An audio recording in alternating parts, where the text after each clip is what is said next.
What's up, guys? Welcome to the Road to Recovery YouTube channel, a video series to encourage men battling porn addiction. And today we're going to talk about the topic of what counts as a relapse. So, if you are beginning your recovery, most likely you're trying to track your progress and want to see how far you've come in your recovery from porn addiction. And one of the things that I realized when I first started my recovery, it actually took me a while to realize, is that I was just going through the motions. I wasn't putting in the work necessary really to make change. Because when you're going through the motions, you're just focusing on building up time without a relapse.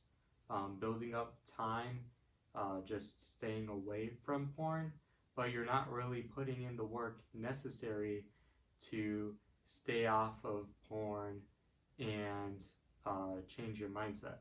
So what I mean by this is really we have to focus on what is a relapse.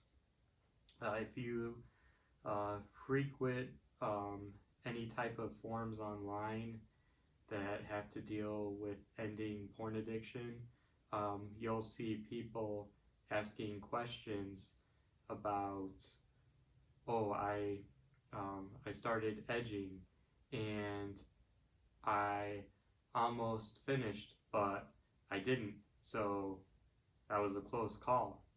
Or you'll say people saying things like, I was viewing pictures that were suggestive, kind of just these sexy images, and I almost relapsed, but I didn't. I came close. So really what I want to do is to reframe the misconception around this, kind of the common thought, because this is an area that I struggled with as well. And this is going to be a key to your long-term sobriety. If you want to really end your out-of-control behavior with porn addiction, you need to understand that a relapse happens long before you masturbate to pornography. I'm going to say that again. A relapse happens a long time before you masturbate to pornography. Okay? So these things that I brought up, looking at sexy images, edging to this, that's all part of a relapse. Okay? Because what you're trying to do is change the way your mind thinks about these things. Okay, your mind has been corrupted by porn. So by stopping looking at porn, by stopping masturbating to pornography, are you really changing anything if you're just edging to sexy pictures online? Okay, maybe not naked women, maybe half naked women, whatever it might be. Are you changing your mindset to pornography? No, you're just substituting one thing for the other. You went from pornographic content of maybe fully naked women to half naked women, okay?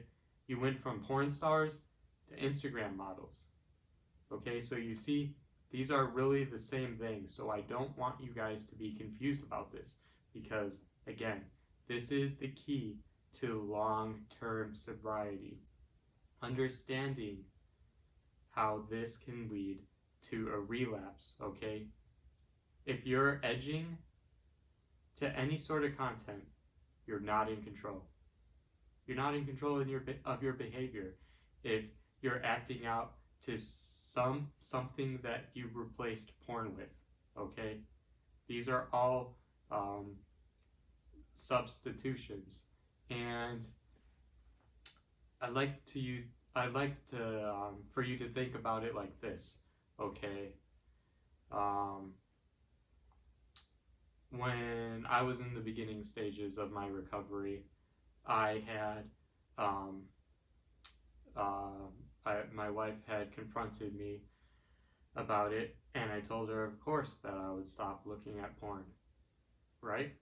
But then, you know, a couple weeks later or whatnot, the urges start coming back. So do I go back to porn right away? No, it doesn't start like that. And I'm sure for you guys, it's very similar. It never starts with going back to porn right away. But there's little steps that we take.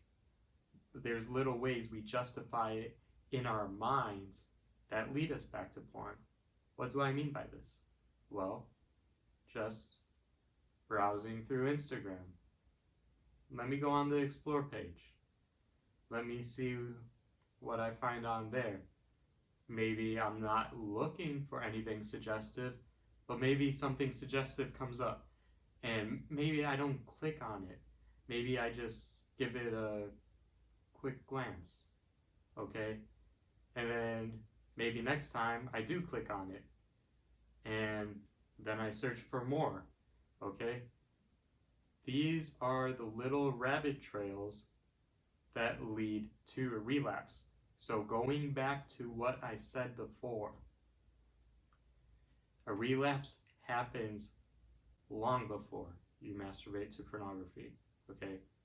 And these are the reasons why. So if you think about the, I have an analogy for you guys. Okay, so growing up, I went camping a lot. As a child, I went camping a lot. And when you're out camping, you tend to have a lot of bonfires, right? Or for some of you guys who haven't been camping, maybe you have a fireplace in your house, okay? So just picture the idea of children being around fire. What do children like to do with fire? For the most part, kids try to get as close as possible to the fire, okay? It's like they're trying to burn themselves, right? Okay, so the mindset of a child is, how close can I get to this fire without burning myself? And what's the difference between a child and an adult? An adult that's next to a fire, next to the fireplace, bonfire, they're not thinking, how close can I get to this fire without burning myself? The adult knows the boundaries, the proper boundaries around the setting of a fire, and they're not going to test that boundary, okay? So I want you guys to apply this analogy into your recovery, and I want you guys to figure out what is safe and what is not safe for you, okay? So think about the other examples that I brought up. Browsing on Instagram.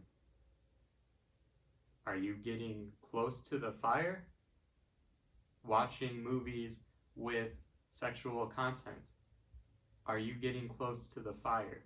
Okay, and there's countless examples of this. So when you go about in your day-to-day life, I want you guys to look for ways and ask yourself, am I getting close to the fire or not? All right? So I'm going to leave you guys with that, and I hope this video was helpful to you guys, and I'll talk to you next time.